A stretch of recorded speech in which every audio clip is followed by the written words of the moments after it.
Hi, this is Gumbo Craig, and this is Walking Out of Babylon with the second installment of the Elvis working, this one on the recently brought to light Elvis letters and their stunning revelations of the private torment and torture endured by Elvis Presley and some of his close circle of entertainer friends.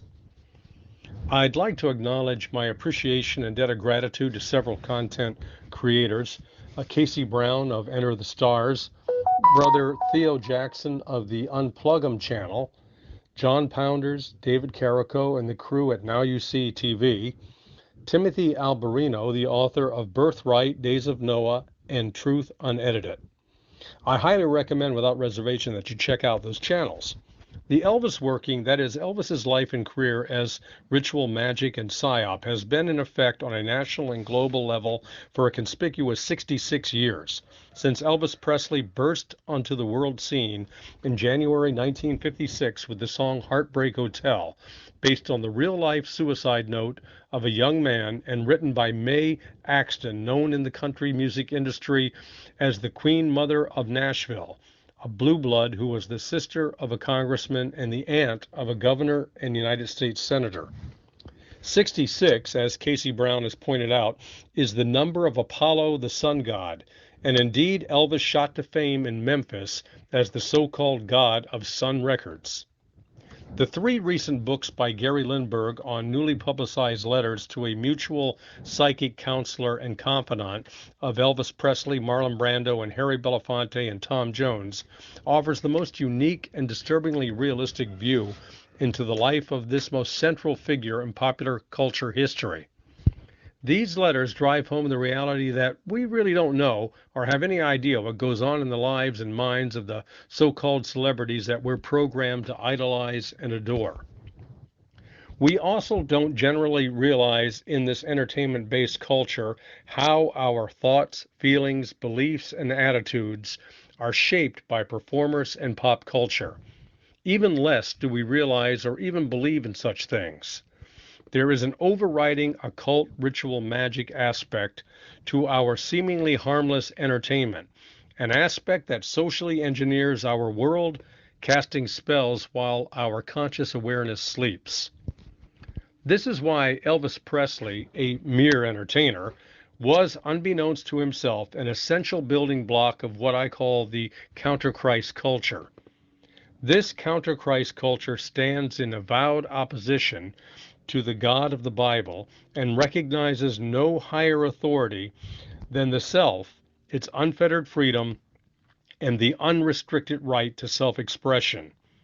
In actuality, this counter-Christ culture is inspired and devised by the rebellious segments of what Timothy Alberino calls the elder race in his book Birthright, and what most of us refer to as angels.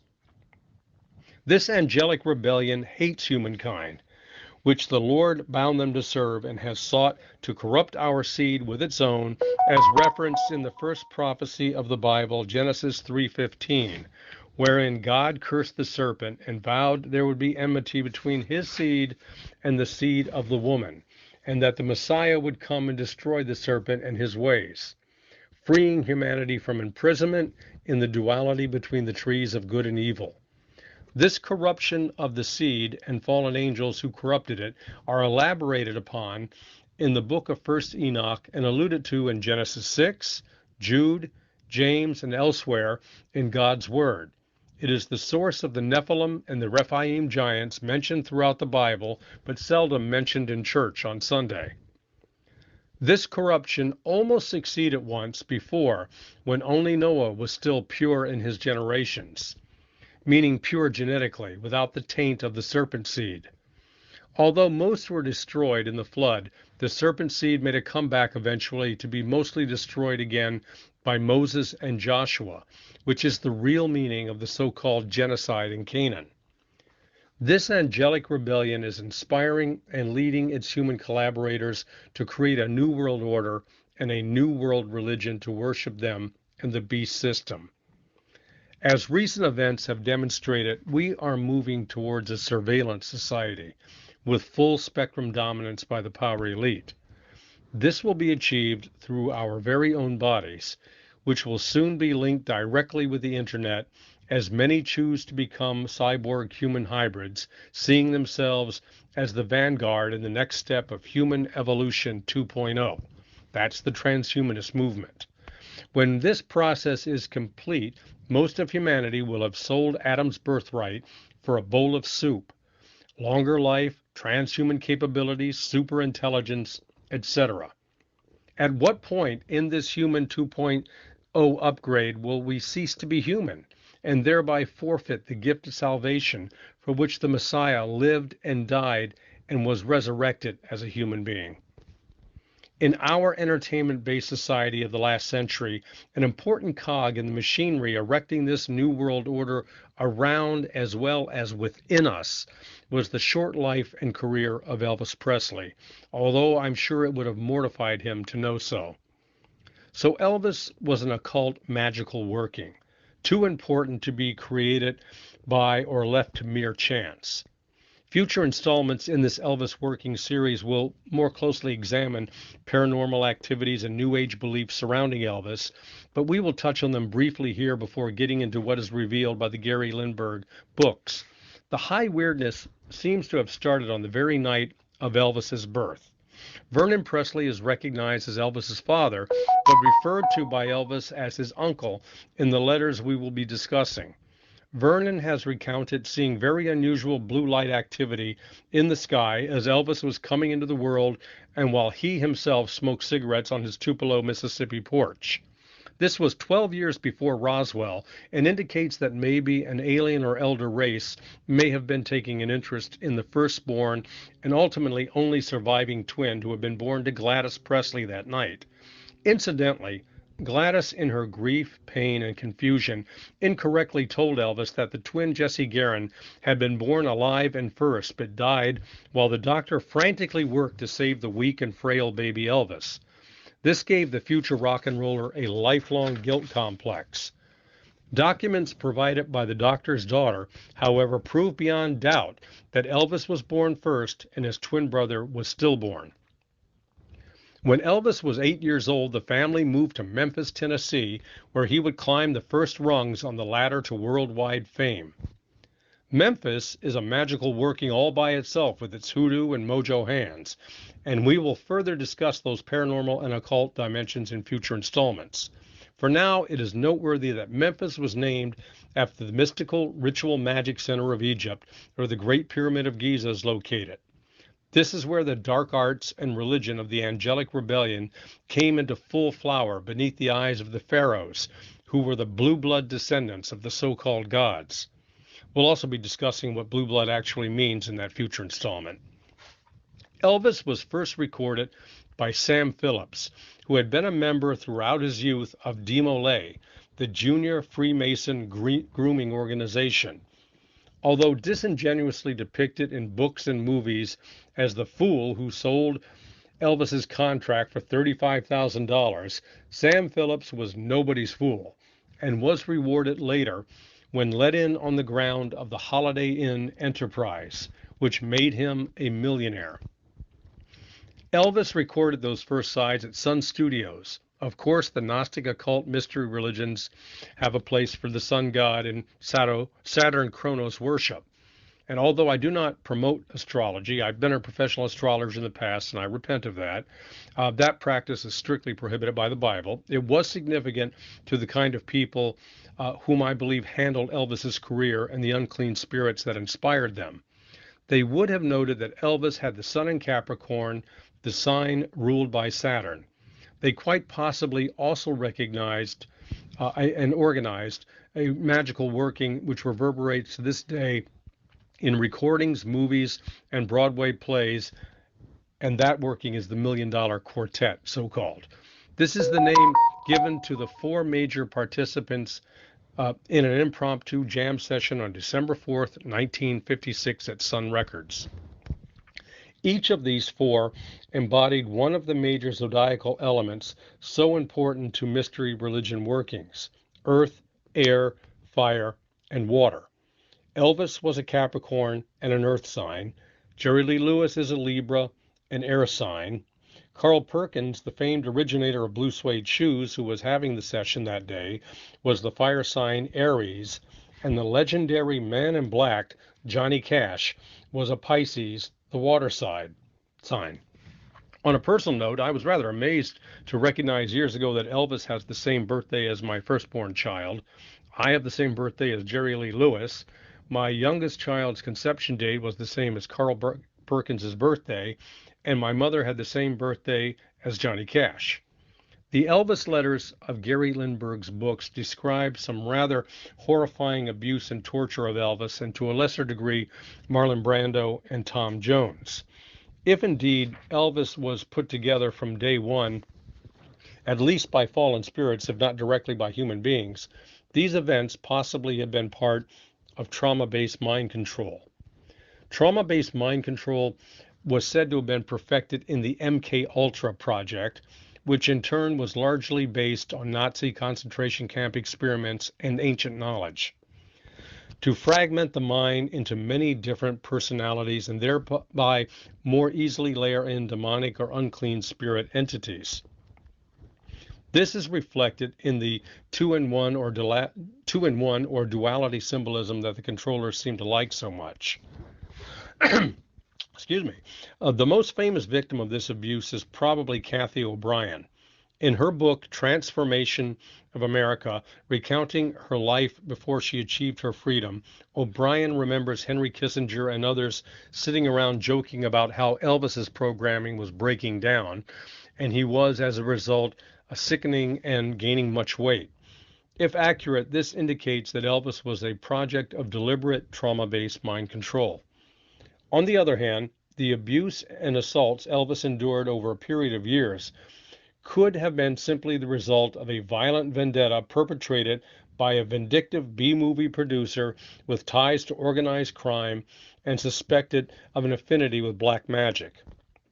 That producer was Sam Katzman, a guiding light and moneymaker for Poverty Row studios such as Monogram Pictures.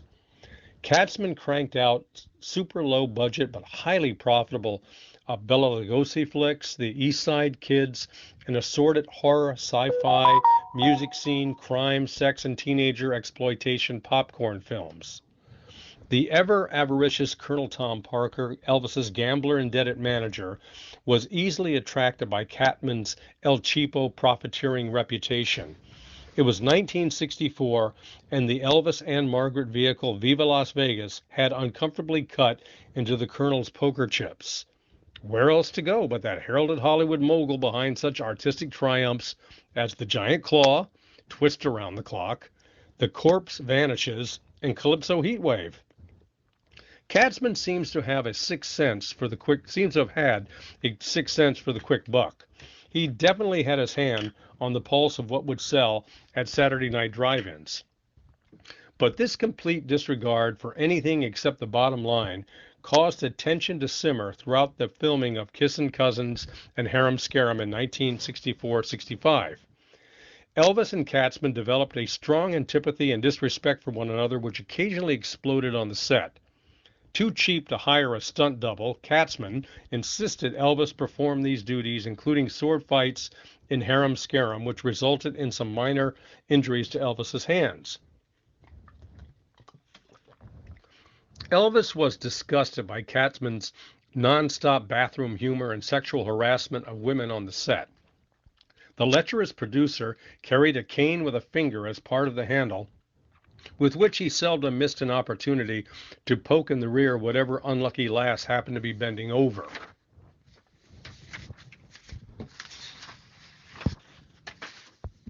Elvis and Katzman, also known as Jungle Sam for one genre he regularly exploited, clashed constantly during production of Kissin' Cousins, and Presley vowed, not so silently, never to work with Katzman again, not realizing Colonel Parker had signed a two-picture deal with the king of bees and sleaze. Both pictures failed to return a profit and significantly damaged Presley's prestige at the box office to boot. Contrary to popular belief, prior to Kissin' Cousins and Harem Scarum, which was the second movie in the deal with Katzman, the movie-making experience Presley proclaimed to be the worst of his entire career, by the way, Elvis's films were generally pretty good and very good entertainment value. Colonel Parker was livid at the two films' flop at the box office, taking money out of his pocket and lowering the prestige of his cash cow Elvis. Katzman's considerable vanity was significantly bruised by all of this. If the allegations are correct, Jungle Sam bided his time until it was obvious that Elvis was getting out of the movie business. Presley filmed what became known as the Comeback Special in June of 1968, his first live performance in 8 years. He had 2 more pictures left on his contract, but it was common knowledge in Hollywood that Hal Wallace was not going to renew that relationship given the lackluster performance of the Katzman films. Following the recording of the Comeback Special, Elvis started production on his first totally non-singing role and his last attempt to become a serious actor, Charo. This was actually a fairly decent Western, but by this time the movie critics had it in for Elvis. Strange things started happening on the set of Charo, which may have been a prelude to the abductions, torture, and sexual assaults Elvis and those close to him would endure over the next few years. In a fight scene, an actor failed to pull his punch, nearly knocking the wind out of Elvis. Later, in production, the same actor was to point an unloaded gun at Presley, but Elvis decided to fire it toward the director's face and discovered it contained a blank. A few days later, Elvis encountered a rattlesnake in his trailer. If Katzman was into black magic, as one author of books on the occult has surmised, this had a potentially sinister significance. We'll discuss that at more length in the future installment in this series on magic, mysticism, and the occult surrounding Elvis. A few weeks prior to this, a woman had twice tried to break into the nursery where Elvis's baby daughter, Lisa Marie, was sleeping. She was mentally ill, claiming Elvis was in love with her and that Lisa Marie was her baby. Back in Bel Air, after completing Charo, Elvis and Priscilla, according to the letters, get into it in a big argument, which was the usual state of their marriage. Elvis decides to leave the house and Priscilla and go to their Palm Springs abode for a while. While backing up furiously, he does not realize Priscilla was right behind the car and hits her. She is pregnant and is taken to the hospital where she miscarries. The doctor tells Elvis this is her second miscarriage in 6 months and she probably cannot have any more children. This surprises him greatly as he did not know about the first miscarriage in May, and by his calculations that could not possibly have been his baby, as he and Priscilla were fighting at the time of the conception and not having sex, at least not with one another. After this hospital stay, Priscilla goes back to Memphis and Elvis decides to proceed to Palm Springs. But first he's going to pack some things at the Bel Air house. It is September 7th, 1968. He calls Marlon Brando over to help. Brando's letters to the psychic Carmen Montez reveals an extraordinary interest in the life and welfare of Elvis. This must have been evident in real life as well, as Priscilla later mentions to Brando that she thought her husband was having an affair with him. In her book, Priscilla never mentions the close relationship of her husband to Brando or Tom Jones or Harry Belafonte. Elvis and Brando hear yelling outside and rocks being pelted against the house while they're packing things. They go to the window to investigate, and Brando is hit in the head from behind and goes down. He remains conscious and recognizes a couple of the assailants as part of the Katzman gang's usual group of toadies. One of them, who will prove the most vicious of the assailants, is a young man the author gives the pseudonym Marcus to, and who had a physical fight with Brando and Elvis a year or so earlier on a movie set. What ensues is the first of several vicious assaults with ritualistic aspects which will plague the Elvis for some years to come, and those close to him as well. Oddly to Brando, according to the letters, the first thing they do is order Elvis to shave his beard off. Then they cut off some of his hair, placing the sheared lock in a wallet, having carefully wrapped the hair in plastic. But Elvis is ordered to drink a clear liquid in a small glass bottle. This makes him nauseous, but it heightens all of his senses, including pain. This may also have occult significance, which we will discuss in the next segment. Brando is taken to his mansion on Mulholland Drive. He is then bound, gagged, and thrown into his bongo room. He manages to get free in 3 hours. In the meantime, Elvis has been taken to a hotel where the 10 henchmen gathered to work him over, but felt their numbers were attracting too much attention, so they went back to Elvis's house. They beat him, whipped him, burned him with cigarettes. Those who weren't torturing him went about the house tearing things up and destroying property.